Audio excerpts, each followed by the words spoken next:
বাজা হই না বাইকটার তখন বাড়ি দিছে মারুতি গাড়িটা তখনকার সময় মারুতি গাড়ি বাড়িয়ে বাইকটার লুই আসিরা ওই ডেনু গিয়াছিরা বাইক চালক হেগে পুড়ে গেছে মানে মোট কতজন আহত হয়েছে দেখছেন? মোট তিনজন আহত হয়েছে বাইক চালক সহকারে। বাইক চালক সহকারে মানে এই মানে এই যে ইকো গাড়িটা এটা মূল সড়ক দিয়ে যাইতাছে।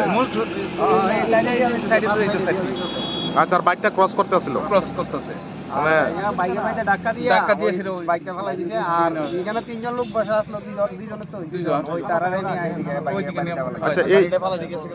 আচ্ছা এই ইকো গাড়ির চালকরা পাইছেন নি? না পাইছে না, ওই গাড়িজন বাইক দিয়ে বাড়ি দিয়ে গাড়িটা ফেলাই দিয়ে গেছে গা অন্যরা গিয়া গাড়িটারে আচ্ছা, যারা আহত হয়েছে তাদের কি চেনেন, নাম টাম জানেন নি? কারা কারা?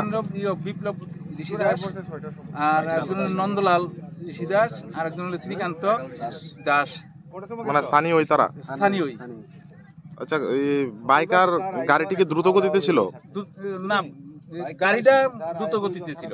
আচ্ছা আচ্ছা, মানে গাড়িটার সম্পূর্ণ ভুলের কারণে এই দুর্ঘটনা।